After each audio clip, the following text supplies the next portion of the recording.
आम भिडियोटी को स्किप न करी शेष पर्यंत देखंतु।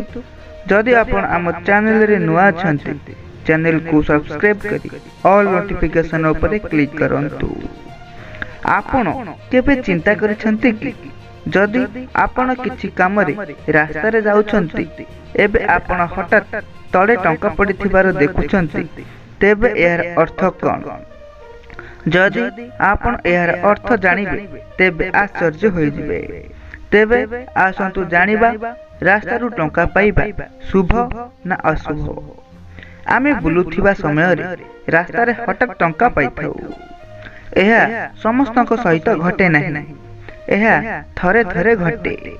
जदि आपण रास्ता रे टंका पडिथिबार देखंती तेबे ताकू आपण नेई परिबे कि नाही? आपण एहाकू नेई खर्च करि परिबे कि? अनेक चिंताधारा आपणक मन को आसी थाए, किंतु रास्ता रे मिलिबा टंका विषय रे कोन अर्थ रहिछि? आसंतु जानिबा आध्यात्मिक भाबरे एही विषय रे कोन कह जाए। जदि केही रास्ता रे टंका देखंती किछि लोक तुरंत एहाकू उठाई चारिआडे देखंती जे एहा कहार टंका जहा रास्ता रे पड़ी जाइछि। जदि केही टंका खोजुथांती तेबे सही टंका फेराई दियंती। जदि केही पाखरे न थांती तेबे सेमाने टंका निजे नहीं जांती। ज्योतिष माने कहिसंती जे एही परि अर्थर रूप एक संकेत। हिंदू धर्म अनुसार टंका देवी लक्ष्मी का प्रतीक भाव में विवेचना करा जाए। एभली परिस्थिति रे रास्ता रे मिलिथिबा टंका को न उठाइबा द्वारा मां लक्ष्मी का अपमानजनक बोली कुहा जाउछि।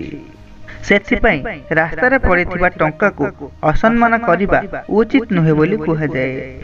आपण रास्ता रे पड़िथिबा टंका को यथा संभव सठिक व्यक्ति निकट को स्थानांतरित करने को चेष्टा करिबा उचित। आसंतु देखिबा एभली परिस्थिति रे कोन करिबा। जेतेबेले आपण रास्ता रे टंका देखिबे एहार दुईटी भिन्न भिन्न अर्थ रहिछि।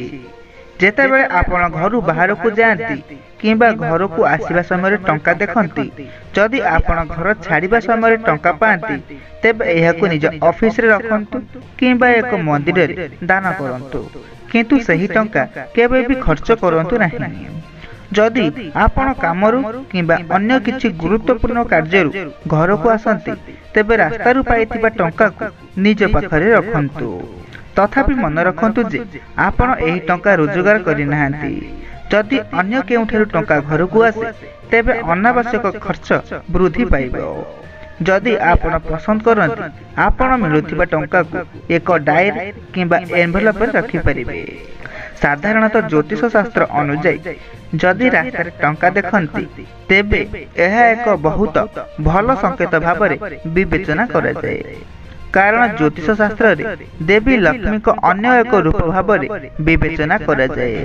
तेणु जने जानिबा उचित जे जेतेबेले टंका पाइबे माता लक्ष्मी को आशीर्वाद प्राप्त करिवे, जहा फल रे आपण जीवन रे आर्थिक समस्या खूब शीघ्र समाधान हेबो।